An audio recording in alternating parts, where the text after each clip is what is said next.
Pode. Aqui.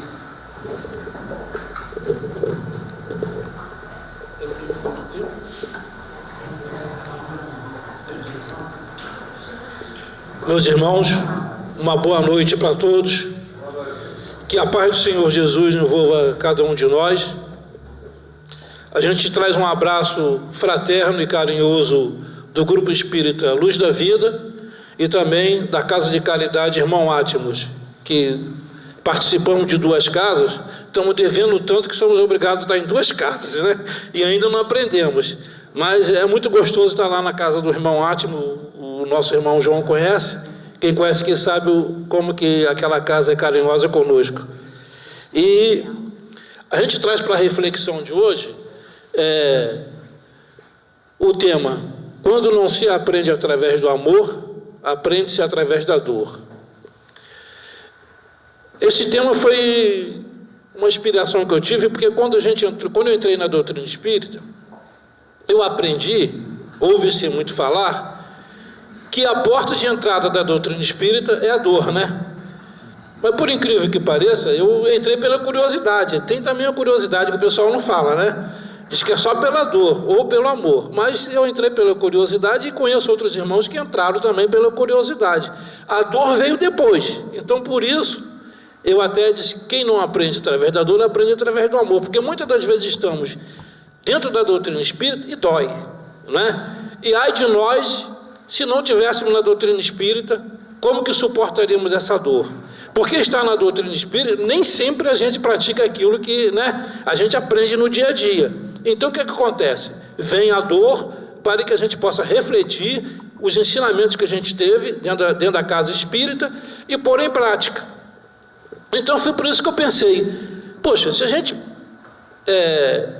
não só a doutrina espírita, como todas as outras religiões, dizem que entram pela dor, é o caminho de todo mundo. E por que isso? Porque na realidade, o aprendizado pela dor é que a dor nos leva à reflexão. Porque quem aqui já não passou por um período difícil na sua existência atual?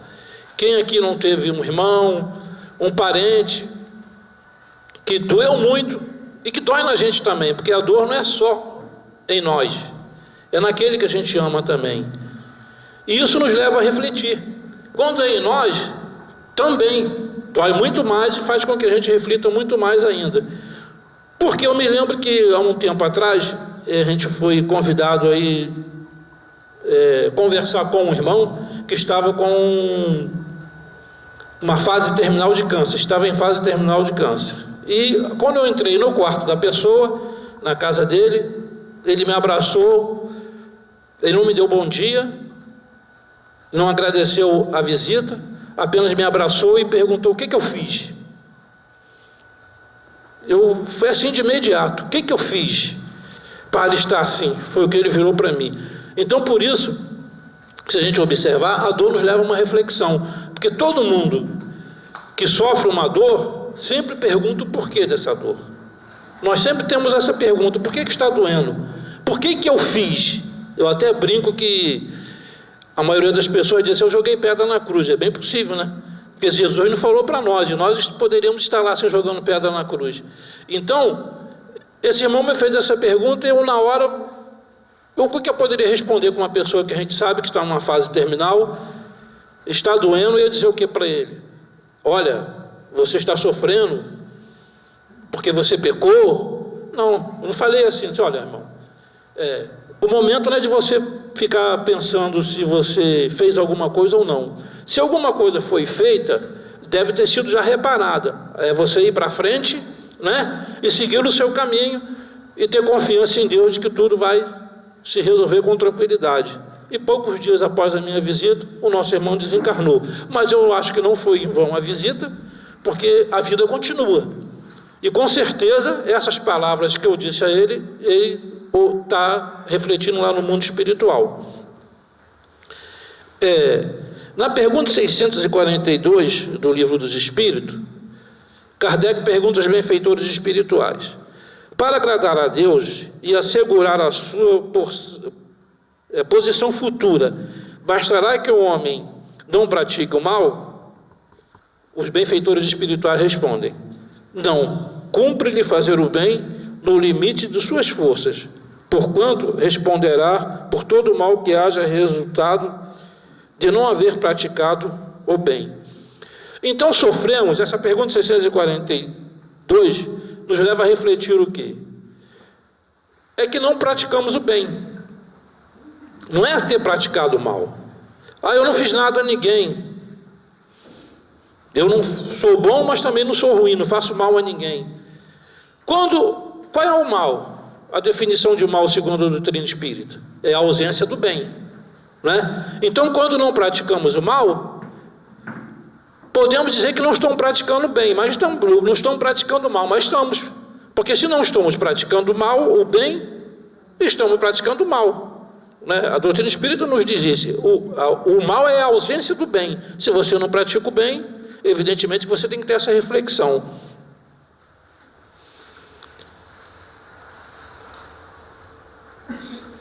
E vamos caminhando, então. Vamos falar um pouco sobre a dor. A dor, em sentido geral, é a sensação desagradável e penosa, resultante de uma lesão, contusão, ferimento ou funcionamento anômalo de um órgão. Por extensão, o termo se aplica a sentido de tristeza, mágoa, aflição, pesar, que pode repercutir de maneira mais ou menos intensa sobre o organismo, causando mal-estar. Essa dor nos leva sim a isso, né? Quando a gente tem uma dor, quando estamos doentes, a gente sofre psicologicamente também. E a dor física anuncia que algo em nós não vai bem, né? A dor física anuncia que algo em nós não vai bem, precisa de melhora, embora sempre queremos fugir dela, ela nos oferece a oportunidade de reflexão, volta para o nosso interior, objetivando o conhecimento de nós mesmos. Por isso a pergunta do nosso irmão: o que eu fiz? Porque quando a gente começa a refletir com a dor, a gente começa também a nos conhecer, a ver que algo está errado em nós. Quando a dor é física, ela anuncia que algo está errado em nosso organismo físico, reflete psicologicamente em nós espíritos.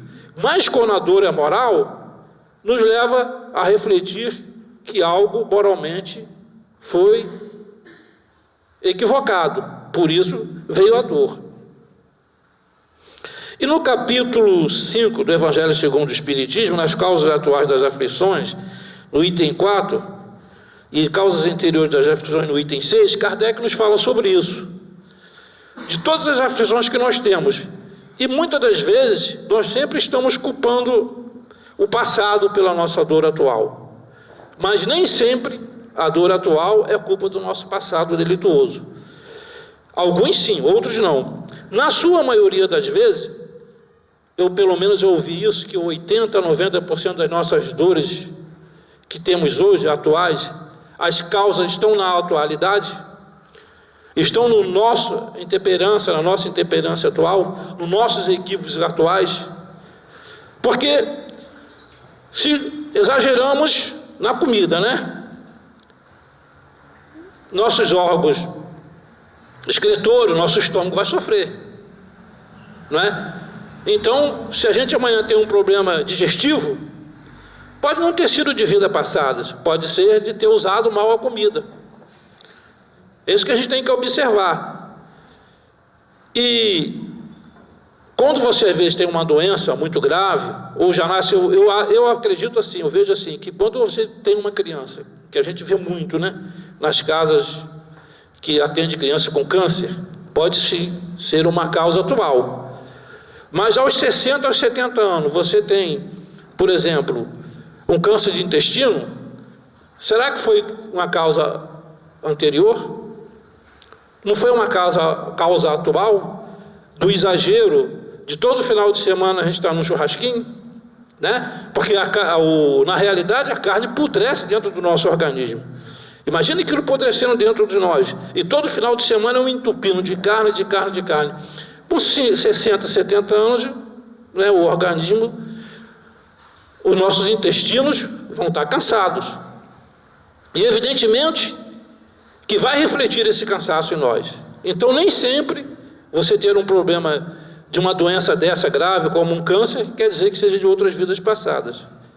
Pode ser dessa vida atual.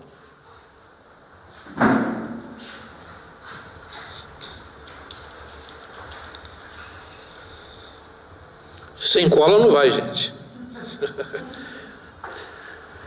O sofrimento é a dor física ou moral, quando é enfrentado pelo indivíduo com coragem e resignação.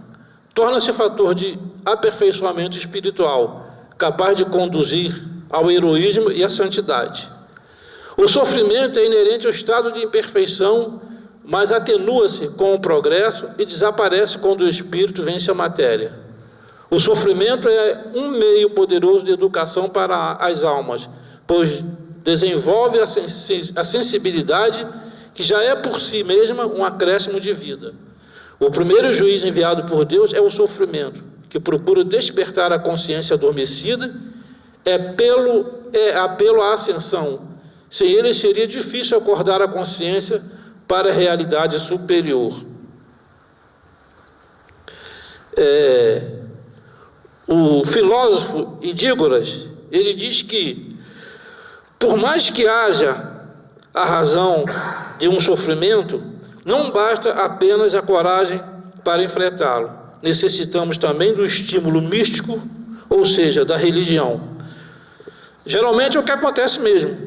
Quando dói muito, quando está sofrendo muito, principalmente uma dor moral, a gente vai procurar o socorro num amigo, um ombro companheiro, e muitas das vezes somos indicados a uma religião. E aí a gente vai lá na religião para ver se a gente seja consolado, uns até procurar a cura. Muitos adentram a doutrina espírita, a procura da cura. Ao chegar aqui, vê que a cura está na sua reforma moral. Aí eles saem e vão para outros lugares, porque eles estão procurando, muitas das vezes, o fenômeno. Não estamos aqui criticando que não seja atendido, porque Deus atende em qualquer lugar, senão haveria misericórdia divina. Mas a gente pode lembrar que quando Jesus curou, mas segundo os benfeitores espirituais, muitos do que Jesus curou voltaram para a vida anterior, né? Cometendo os mesmos equívocos que cometeram. Poucos mudaram a sua condição de vida. Então, ao retornar de novo para os equívocos, a doença retornou.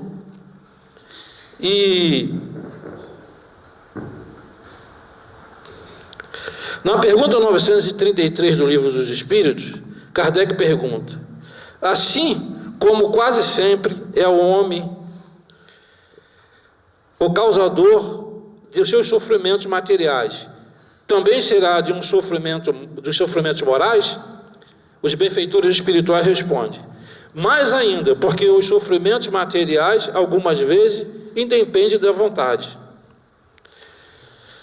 Mas o orgulho ferido, a ambição frustrada e a ansiedade da avareza, ou seja, o ciúme, todas as paixões, numa palavra, são tortura da alma. Então,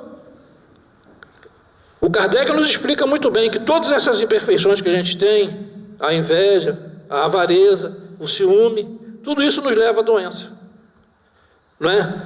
Tem algumas que não tem jeito, está em nós mesmos, porque faz parte da nossa imperfeição. Tem outras que, não sendo as doenças morais, não tem muita ligação conosco, mas as morais principalmente têm. E tem uma coisa: a dor é inexorável. Agora, o sofrimento é de cada um, porque pode doer. Agora, sofrer depende de mim. Cada um encara a dor de uma maneira diferente, cada um sofre de uma maneira diferente a sua dor.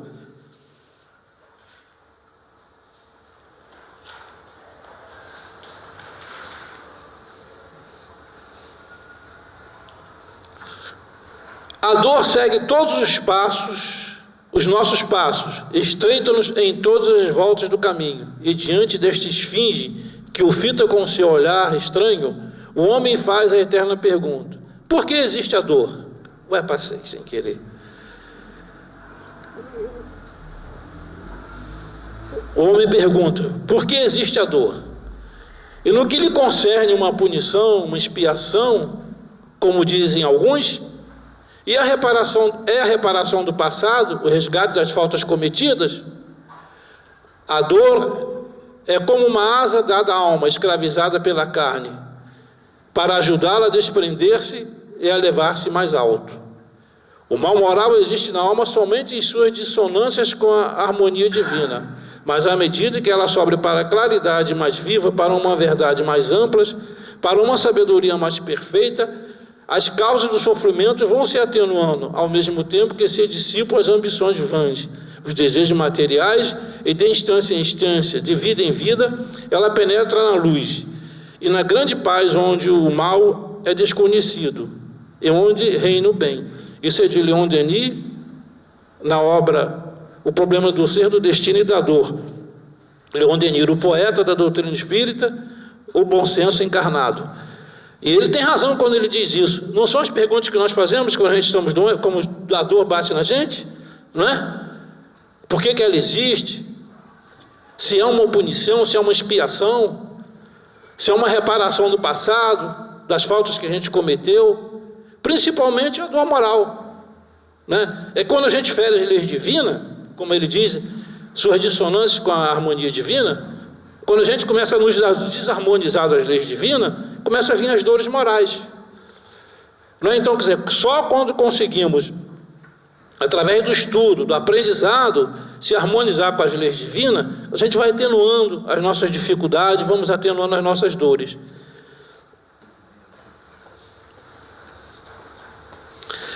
Agora, a gente falou de dor, mas será que a nossa vida, a nossa existência é só dor?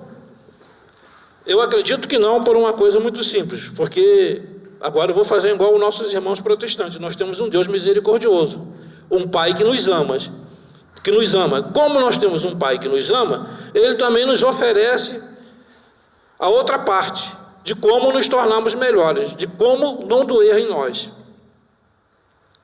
E a gente vai analisar algumas coisas que levam à dor e como evitá-las.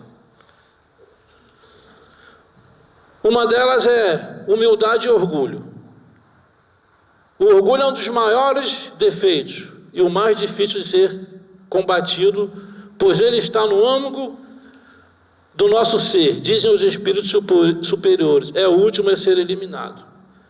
O melhor combate a este perigoso defeito é adquirir humildade, que se faz quando nos colocamos abaixo de Deus e iguais aos nossos irmãos. O exercício da humildade se dá quando procuramos em nós os defeitos que vemos nos outros, procurando aprender com tudo e todos que estão em nossa volta. Então, o orgulhoso, o que ele faz? Ele é o Todo-Poderoso. Sou eu, mesmo quando ele está sofrendo, ele não aceita nem que alguém dê uma palavra de carinho para ele. Não aceita nem uma ajuda material se for necessário. Piorou ainda uma palavra amiga. Ele é orgulhoso, ele suporta tudo ele pode. O que a gente tem que fazer em nós? Combater esse orgulho. E somos ainda orgulhosos, sim, né? Nós ainda temos, porque se nós fôssemos perfeitos, nós não estaríamos nesse planeta de prova e expiação, né? Então a gente dizer que somos espíritos que ainda não somos orgulhosos é um equívoco. A gente ainda tem sim alguns orgulhos. A gente está nos esforçando para ver se conseguimos tomar essas nossas más tendências. Mas ainda temos alguma que, se não tivéssemos, não estaríamos aqui hoje falando, porque quando nós falamos é porque a gente preparou um estudo. Então o primeiro a aprender sou eu. Eu posso até de repente não ter a capacidade de passar o que eu aprendi de uma maneira como deve ser, mas o estudo, por isso que eu gosto de trabalhar na divulgação espírita, é porque eu preciso trabalhar nela para poder me melhorar, porque eu sou o primeiro a estudar. Venho e falo, eu mesmo estou ouvindo com os dois ouvidos o que eu falo, e eu tenho que praticar, porque se eu não praticar, vai doer em mim, e eu vou ser um fariseu, eu vou ser mais cobrado, né? Porque eu estava lá, passei, vim no ônibus agora fazendo uma revisão e tal, e coisa que eu estou estudando. Agora eu tenho que pôr em prática tudo que eu estudo para que eu não sinta dor. E não é a dor física, não, é a dor moral. Porque na dor física, a gente já diz a doutrina espírita que a gente não deve citar os exemplos da gente, mas eu não consigo fugir disso, não sei porquê. Há pouco tempo atrás, eu tive uma dificuldade de saúde e fiquei num leito de hospital durante alguns meses. E eu já era espírita. Vejam vocês, eu já era espírita. Mas no leito de dor, o Evangelho segundo o Espiritismo e o Livro dos Espíritos estava lá na minha cabeceira. E todo dia de manhã, de tarde, eu estava sempre lendo ele, estudando ele. Porque no hospital você quase não faz nada, né? Fica só ali tomando injeção e outras coisas. E ali eu fui refletindo. Veja o que a dor faz conosco. Fui refletindo. Eu disse, olha, quando eu sair daqui eu vou mudar. Algumas coisas eu vou ter que mudar na minha vida, nessa existência. Porque se não quero doer mais, não. Eu não quero voltar aqui mais. Eu posso até ter que voltar. Como vou ter que voltar? Vou ter que fazer uma cirurgia agora, que é consequência do problema que eu já tive. Mas outra dor eu não quero, não. Além dessa que eu adquiri, por minha invigilância. Então agora eu vou me esforçar para que eu consiga melhorar um pouco. Por isso até a decisão de trabalhar na divulgação espírita. Porque eu não sou palestrante, mas eu preciso estar estudando. E um incentivo para quem vem aqui falar na frente é estudar. Então ir estudar o tema e bater várias e várias vezes naquele tema. É isso que me dá ânimo de continuar na divulgação espírita. É porque o estudo, como eu já disse aqui ainda agora, me faz refletir. E na pergunta 917, eu já falei sobre egoísmo, a gente começa a falar, já falei, né? Eu não falei sobre esse egoísmo aí, não? Já não li ainda, não? Então, o orgulho é o maior dos defeitos. Já li sim, já falei. Então eu vou mudar aqui, eu tenho que mudar aqui. Desculpa que a gente vai falando da gente e acaba errando.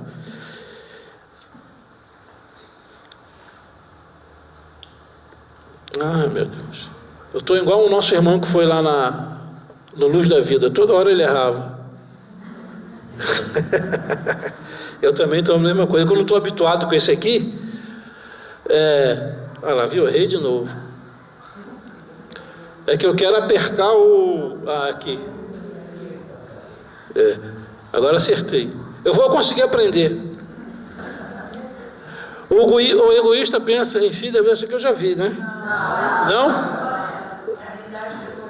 Caridade. O egoísta pensa primeiro em si e depois pensa na necessidade dos outros. E é isto exatamente que o mundo nos ensina atualmente. Para combater isto, é necessário procurarmos compreender o que a doutrina espírita fala a respeito da verdadeira caridade e vivenciarmos este sentimento que vai trazer a felicidade para nós e para os que nos rodeiam.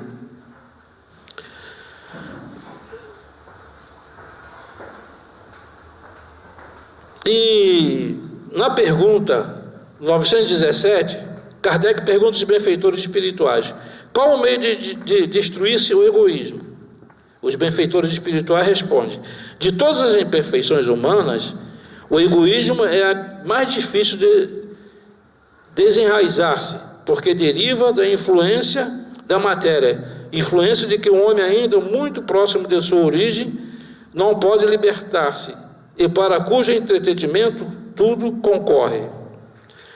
Então veja bem, a gente está encarnado no mundo, mas nós somos do mundo? Não, nós não somos desse mundo. Verdadeira pátria nossa é o espiritual, nós estamos aqui no aprendizado, mas tudo que nos rodeia nos influencia o espírito. O corpo físico está emprestado a nós, porque nós não temos um espírito, nós somos espíritos. Então nós temos um corpo físico. O corpo físico que nós temos influencia nós espíritos.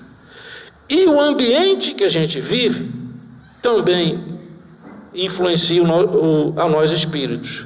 E aí a dificuldade, muitas das vezes, da gente se melhorar. Porque o mundo nos chama. Né? Alberto, que gosta de um pagode, em outra época estava no pagode. E achava errado, bobagem, alguém estar numa casa religiosa. Não é uma influência do mundo que a gente permite que aconteça conosco. Não estou dizendo que não podemos nos divertir, evidentemente que devemos, que eu ainda continuo gostando de um pagode, dependendo de determinado ambiente eu até participo, mas veja bem, já não é a minha prioridade, porque hoje na doutrina espírita eu sei que eu não posso ceder à influência do mundo, porque a influência do mundo não vai permitir que eu evolua, que eu cresça e que eu deixe de ser esse ser sofredor que todos nós somos. Não sou eu só que sofro. Eu não estou aqui me colocando como coitado. Não, nós vivemos num planeta de prova e de expiação. Eu sempre digo para os meus amigos, quando Jesus disse que aquele que errasse iria para as trevas exteriores, onde há prantos e ranger de dentes, ele está falando daqui. É aqui que tem o prantos e ranger de dente, porque tudo contribui para que a gente possa estar doendo, né? Então o que tem que nós fazermos? Nós somos espíritos. Procurar na doutrina vivenciar a verdadeira caridade. É um sentimento que vai nos fazer feliz, mas é uma verdadeira caridade, uma caridade cristã.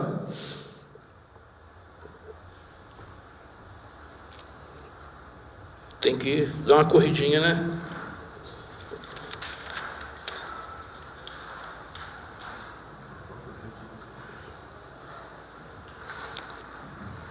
Agora acertei, ó. A verdadeira caridade modifica o nosso posicionamento de vida, fazendo-nos perceber que os nossos problemas não são os maiores e nem os mais importantes do mundo. Onde vamos compreender as necessidades e os problemas dos nossos semelhantes e trabalhar para melhorar esse estado de coisa. A solução dos maiores problemas de nossa sociedade seria a prática da caridade cristã, onde o mais forte e preparado ajudaria e amparar o mais fraco e oprimido. Isso aí é a verdadeira caridade. Porque quem quando faz o bem não fica feliz? Às vezes quando a gente faz o bem, fica tão feliz, fica preocupado, para não ficar vaidoso, né? Porque o bem, fazer o bem, praticar o amor, traz felicidade para todos nós. Mesmo que você não seja religioso, né? Fazer o bem traz, isso nos ajuda muito. E no Evangelho segundo o Espiritismo, no capítulo 14, no item 5, está escrito o seguinte: caridade e humildade, tal a senda única da salvação. Egoísmo e orgulho, tal a da perdição. Este princípio se acha formulados nos seguintes preciosos termos: amarás a Deus de toda a tua alma e o próximo como a ti mesmo. Toda a lei e os profetas se acham contidos nesses dois mandamentos. Esse item 5 não pode servir a Deus, não pode amar a Deus sem amar o próximo, aliás. É porque nós não podemos amar a Deus. Nós conhecemos Deus, nós vemos Deus, nós sabemos quem é Deus. Não é? A gente sabe que a inteligência suprema, causa primária de todas as coisas, que é a primeira pergunta do Livro dos Espíritos, que é Deus. Então, mas nós não conhecemos ainda. Como dizem no Evangelho, a gente ainda não viu a face de Deus. Então a gente só pode amar a Deus através do próximo. Se eu não amar ao próximo, eu não tenho como amar a Deus. Mas amar o próximo como? Outro dia eu ouvi uma pessoa dizer assim: eu não posso fazer nada por ninguém lá fora, porque eu tenho que cuidar do meu filho, da minha esposa, ajudar a minha família. Isso aí já eu estou fazendo a minha parte. O resto é com os outros. A doutrina espírita nos diz que nossos pais, nossas mães, nossas esposas, nossos filhos são os mais próximos de nós. Mas nós não podemos nos reter a esse círculo. Só na família. Porque, na realidade, a nossa família é a família espiritual, não é? Lembramos daquela passagem de Jesus? Quem é meu pai e quem é minha mãe? Onde ele fala sobre os nossos irmãos em humanidade. Nós somos filhos de um pai, que é Deus, E todos nós somos irmãos. Então, se eu não amar o meu irmão, eu não posso amar a Deus, que eu ainda não vejo, porque eu só tenho como modelo Jesus Cristo, né? Por isso Jesus disse: eu sou o caminho, a verdade e a vida. Ninguém vai ao Pai se não for por mim, porque nós não temos condições ainda de ver a Deus, nem de entender o que é Deus, a não ser que Ele é a inteligência suprema, a causa primária de todas as coisas. Pronto, os espíritos superiores dizem que isso para a gente basta, né? E o que a gente tem que fazer então? Amar o próximo. Esta é a verdadeira caridade. Me desculpe mais, porque, veja bem, a gente está em casa, os meios de comunicação nos jogam tudo que é de ruim. Na realidade, eu nem vejo mais televisão. É muito difícil. Porque joga tanta coisa ruim. E vou dar um exemplo de amar, o amor cristão. A gente vê, como vê no noticiário, a violência que a gente vê hoje em dia. E outro dia, uma médica, não sei se vocês lembram disso, ela foi assaltada. Ao terminar o assalto, o irmão malfeitor, né, que os bons espíritos pedem que nós não chamamos de bandido, o irmão equivocado ou malfeitor, foi baleado e estava no colo dela. Ela botou ele no colo e deitou ele com carinho no ônibus e desceu do ônibus achando que ele estava morto, que tinha desencarnado. Quando ela ia descendo do ônibus, ela percebeu que ele ainda estava vivo. Ela retornou, deu todo o atendimento a ele, esperou o bombeiro chegar, ficou até o bombeiro botar ele no carro e levar para onde ele teria que ser levado. Isso foi um amor cristão, porque esse é o verdadeiro amor. Porque Jesus mesmo diz para a gente: amar aquele que nos ama é fácil. Isso os fariseus fazem. Amar aquele que nos traz um prejuízo, que ceifa a vida de um filho, de uma esposa ou de um marido, de alguém querido nosso, é que é difícil. Esse que é o verdadeiro amor cristão. Não sei se eu tenho ainda esse verdadeiro amor cristão, mas eu aplaudi e fiquei emocionado com a atitude da nossa irmã, em vista do que a gente vê hoje em dia, né? É um irmão, há pouco tempo botaram um irmão num poste e ele desencarnou de tanto que bateram nele. Isso é amor cristão? Estamos perdoando? Isso não quer dizer que a gente não vai querer que não se cumpra a lei. Mas se nós temos uma lei imperfeita ainda, porque a lei perfeita é a lei divina, não é? Nós ainda vamos chegar lá, mas ela é também uma inspiração divina, mesmo ela sendo imperfeita, mas a gente está caminhando para uma lei perfeita, mas ela tem que ser cumprida, né? A gente não vai dizer que o irmão não vai ter que ser ceifado por um tempo da sociedade, mas tem que ser tratado, tem que ser amparado, não é? Tem que ser preparado para que ele retorne à sociedade. A lei tem que ser sempre de recuperação, a lei de amor, né? Então, quer dizer, mas a gente muitas das vezes vê cristãos pregando o olho por olho e o dente por dente, e aí a gente fica perguntando se realmente esses irmãos são cristãos, se estão realmente fazendo uma pregação cristã. Porque a verdadeira caridade, o verdadeiro amor é esse. É amar aquele que não pode nos oferecer nada. Ao contrário, é que está toda hora nos atrapalhando. Porque se ele está ali, é porque, como a gente aprende na doutrina espírita, que nada é por acaso, não temos que ficar execrando os irmãos, colocando eles como se fossem melhores do que todos nós. Nós outros não estamos fazendo o que ele faz. Será que é porque não surgiu uma oportunidade? Os espíritos nos perguntam isso. Não praticamos o mal por falta de oportunidade? Quando a gente estuda principalmente sobre as obsessões, a gente ouve dizer: nós temos que o irmão obsessor é um inimigo. Não, ele se aproxima de nós por analogia, pelos mesmos gostos, não é? Então, intimamente, como que estão os meus sentimentos intimamente? Quando a gente vê na televisão aquelas cenas horríveis, ao invés de fazermos uma oração por aquele irmão que está sofrendo e por aqueles que estão fazendo sofrer porque ele ceifou um bem material de alguém, nós estamos nos prendendo, nós estamos nos desprendendo dos bens materiais, nós estamos amando aquele irmão, orando por ele para que ele se cure dessa doença?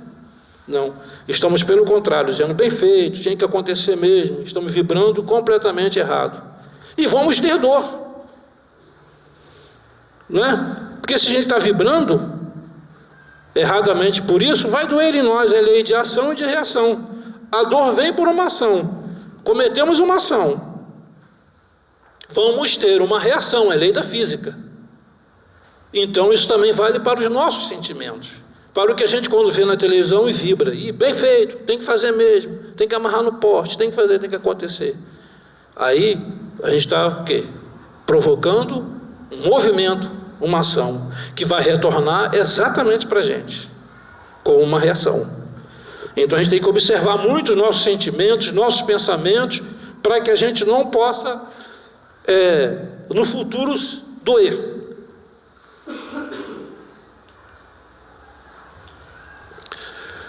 Perdão e mágoa. A mágoa é um dos mais destrutivos venenos espirituais, trazendo prejuízos incalculáveis ao ser. Jesus colocou uma grande ênfase ao perdão das ofensas, porque ele sabia que só assim poderemos evitar sofrimentos profundos para nós e os nossos companheiros de vida. Isso só se perdoa de verdade quando esquecemos emocionalmente as ofensas recebidas, não relembrando mais os sentimentos negativos que aquele ato gerou. Esta atitude é indispensável para a nossa saúde mental, espiritual e física. É mesmo. A gente acabou de falar sobre ação e reação. Se eu guardo mágoa, eu estou conseguindo provocar uma ação. Vai retornar para mim, em dor. Porque até a medicina, os psicólogos dizem que muitos dos problemas nossos é a mágoa. Eu estou lendo agora, terminei de ler hoje, Aconteceu na Casa Espírita. Eu acho que todos os espíritos deveriam de ler aquele livro. Eu consegui ler agora, depois de muito tempo. Eu sempre quis ler, mas eu tive a oportunidade de ler agora. E o que levou à tentativa de derrubar a Casa Espírita foi a mágoa.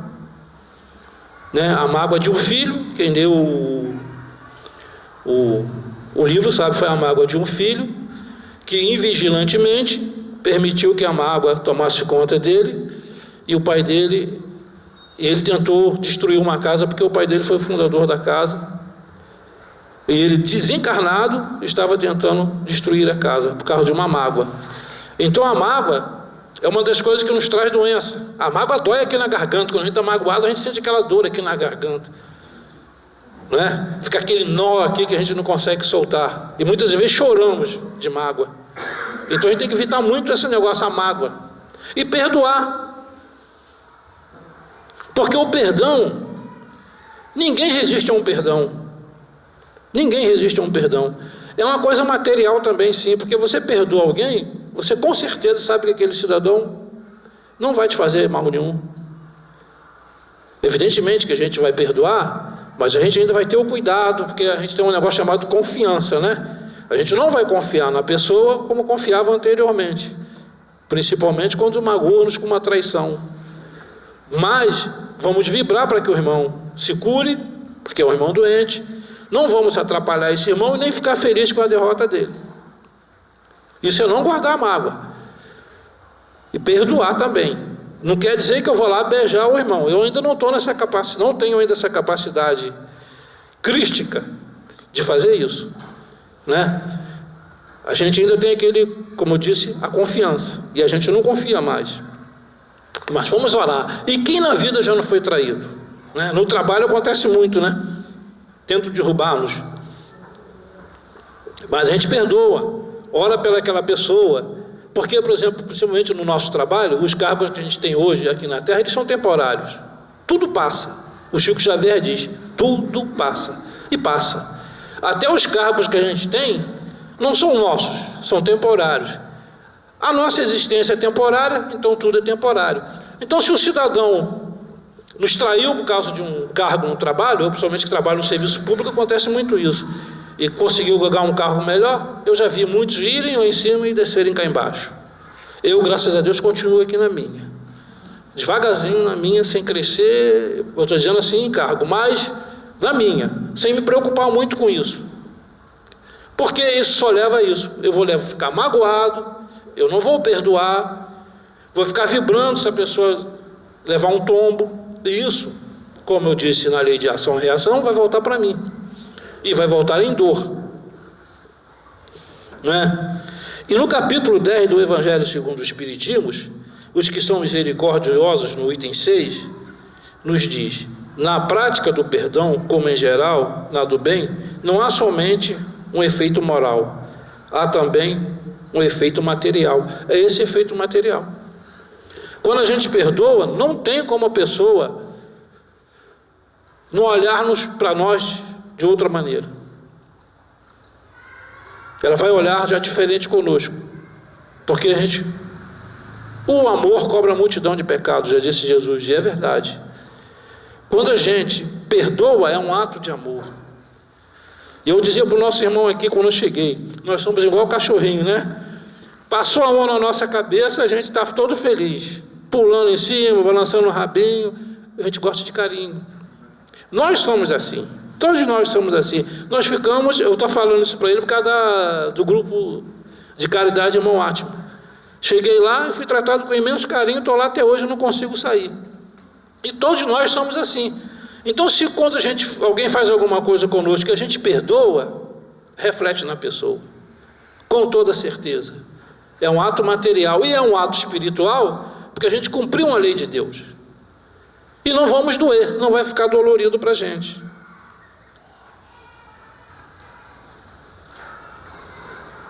Acho que agora já dá para terminar.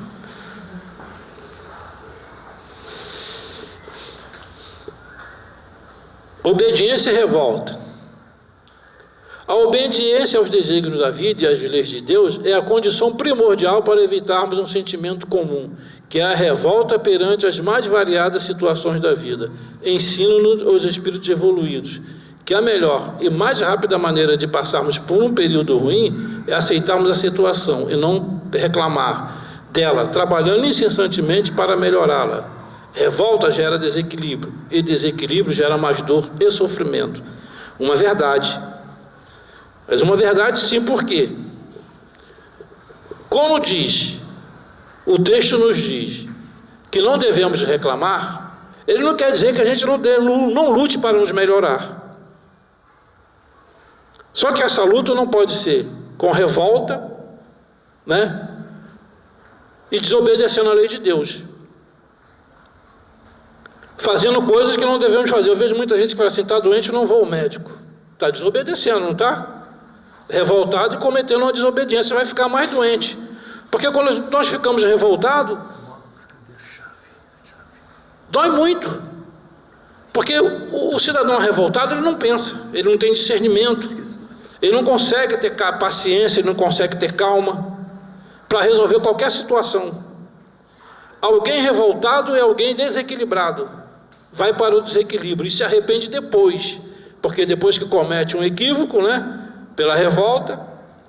Então temos sempre estar mantendo a serenidade, a tranquilidade, a paciência, cultivando isso em qualquer situação da nossa vida.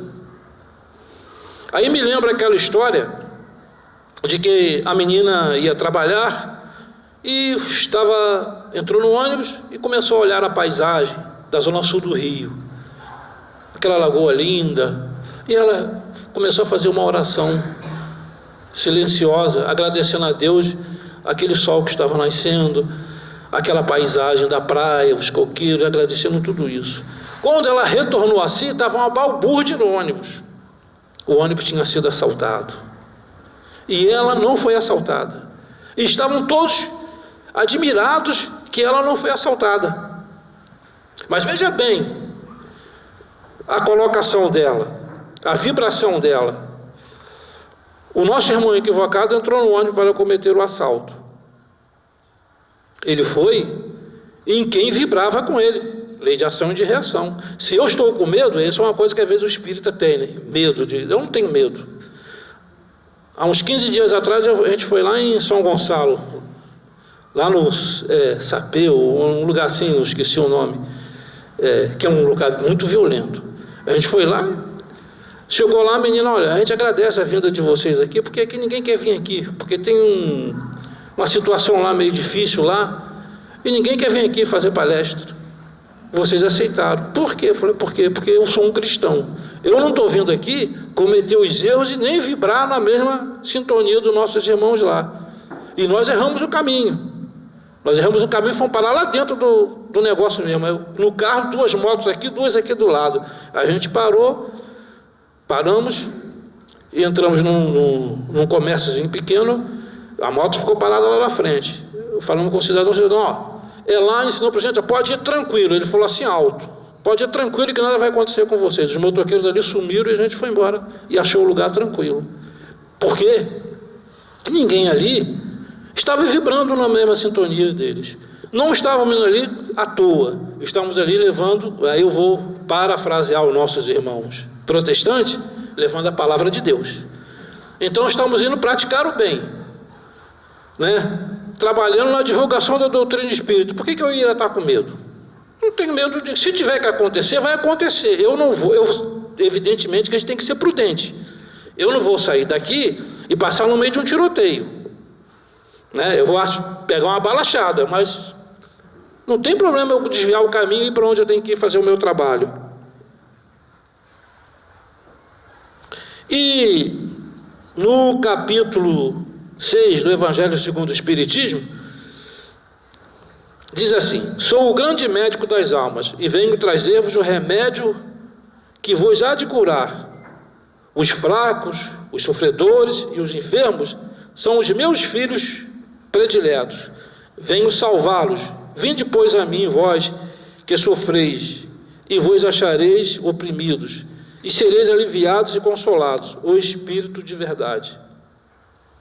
Então, quando a gente se sentir oprimido, quando a gente se sentir abandonado, quando nos sentirmos, como que eu vou dizer, totalmente desequilibrados, vamos tentar a serenidade. Vamos elevar o nosso pensamento ao nosso Senhor Jesus Cristo. É o Espírito de verdade que está dizendo, e vocês vão lá no Evangelho segundo o Espiritismo, que tem as comunicações do Espírito de verdade, vocês vão ver quem é o Espírito de verdade. E é Ele que está dizendo, o nosso Senhor Jesus Cristo está dizendo, para a gente ir a Ele, e que nós seremos aliviados, e seremos, porque a doutrina espírita é o consolador, não é? Nós estamos aqui porque ela nos responde, de onde viemos, o que estamos fazendo aqui, para onde vamos. E ela nos diz por que a dor. Tanto que a gente trouxe esse estudo sobre a dor. Então ela nos consola. Mas aonde está realmente o consolo da doutrina espírita? Está no esclarecimento, não é? Então nós só vamos conseguir nos equilibrar se a gente se esclarecer. E não tem ninguém melhor para nos esclarecer do que os ensinamentos cristãos. Estamos desequilibrados, vamos pegar uma página do Evangelho, vamos ler uma página edificante, vamos orar e vamos tentar nos equilibrar. E a gente vai conseguir nos equilibrar. Razão e ignorância. A razão e ignorância. A ignorância é a ausência de conhecimento, é compreensão das coisas. E só iremos superar a ignorância que mora dentro de todos nós, exercitando o que Deus nos deu de mais valioso, que é a nossa inteligência. A razão ou a racionalidade é o exercício desse ato que deve ser contínuo e diário. Só assim iremos aproveitar ao máximo as oportunidades de aprendizado que esta atual reencarnação nos oferece. É uma grande verdade. Por quê? Porque sofremos porque desconhecemos, não é? Isso é inexorável. Quando a gente começa a conhecer, nós começamos a modificarmos o nosso proceder, e aí não dói. Então é o conhecimento. Um engenheiro não constrói uma ponte se ele não levar, acho que é 4 ou 5 anos de faculdade, né? não sei, de engenharia, para ele poder aprender. Um arquiteto não projeta um edifício se ele não estudar também os seus 4, 5 anos de faculdade para ser arquiteto. Então, tudo na vida é conhecimento. Ninguém progride materialmente se não tiver conhecimento. Isso é lógico, né? Não estou dizendo conhecimento só didático, né? Porque tem aqueles que têm um conhecimento prático, né? Que a vida ensina, que aprende, mas tem que ter conhecimento, você tem que aprender alguma coisa para poder progredir na vida. Mesmo que não seja um estudo superior, mas tem que aprender. Mas veja bem, e o aprendizado que Deus nos dá das leis dele, também devemos que fazer. Nós só vamos saber nos comportar para que não doa quando a gente aprende. Quando através do estudo, por isso é importante o estudo na casa espírita. Esse livro que eu estava terminando de ler, que eu terminei de ler hoje, aconteceu na casa espírita, fala muito disso. Muitas das coisas acontecem nas casas espíritas, em nossos lares também, por a nossa invigilância. E a nossa invigilância por quê? No caso da doutrina espírita. Aqui tem os estudos da doutrina, né? Sistematizado como toda a casa espírita. Quantos estudam? Né? Quantos estão nos estudos sistematizados? Quantos estão estudando o livro dos Espíritos? Estão estudando as outras obras da codificação? Mas é aquele estudo mesmo sério, com vontade, porque a mudança é difícil, o conhecimento também é. Como eu estou dizendo para vocês, eu estou frequentando 2 casas. Acho que ainda tenho que me esforçar muito para me mudar. Se eu estou, é porque eu estou precisando estudar mais. Uma só não está dando conta do meu estudo, que eu vou lá 3 vezes na outra casa estudar e 2 na outra. Quer dizer, estudo quase que a semana toda. Mas eu gosto. Sabe por que eu gosto do estudo? Porque é o momento em que eu não estou fazendo nada errado. Nem pensando. Porque às vezes você não está fazendo, mas está pensando errado. Né? Então, quer dizer, então eu fico estudando. Quando eu digo que eu não vejo televisão, e graças a Deus a minha esposa está me acompanhando nisso, eu fico lendo um livro. Quando eu não tenho livro nenhum para ler, eu pego o Evangelho ou o livro dos Espíritos e fico ali dando uma lida. Porque senão você vai... porque muito achamos que a gente erra pelos atos que a gente comete. Não é pelos atos só, é pelo pensamento. A gente pensa errado, pronto. Aí o que acontece? Levamos um tempinhozinho exilado numa cama para aprender a pensar melhor, não é? E, para terminar, se a gente seguir esses importantes princípios que a gente passou aqui agora, conseguiremos cumprir a tarefa primordial na Terra, que é o de sairmos desta vida mais evoluído e sábios do que entramos. Então, essa foi a mensagem que a gente trouxe. Eu sou assim, tudo que eu acho que é bom, eu gosto de passar para todo mundo. Então, quando eu achei bom esse estudo. Então, eu vou passar para todo mundo esse estudo. Né? Eu espero que tenha cumprido o papel que foi necessário. Eu agradeço a vocês a oportunidade, porque a oportunidade do trabalho nos edifica, né? A gente tem que trabalhar, como eu disse, se estivermos parado à toa, parado atrofia. Parado, ninguém progride parado. Então nós temos que estar no estudo e no trabalho. Não é só no estudo. Vamos para a casa espírita, vamos trabalhar, vamos para a divulgação, vamos para a entrega da cesta básica, não é? Vamos para... Aqui é berço, né? Campanha do berço, né? Lá no Luz da Vida é gerando vida. Cada lugar é o mesmo trabalho, mas muda o nome. Mas a gente está lá no trabalho. E vamos para o trabalho da casa espírita, porque com certeza vocês vão ver. Não vão errar. Tanto. Um pouquinho, mas não tanto, porque está na casa espírita. E eu agradeço profundamente a oportunidade que a casa me deu. E um beijo no coração de cada um. E que Jesus nos abençoe hoje e sempre. Gostaríamos muito de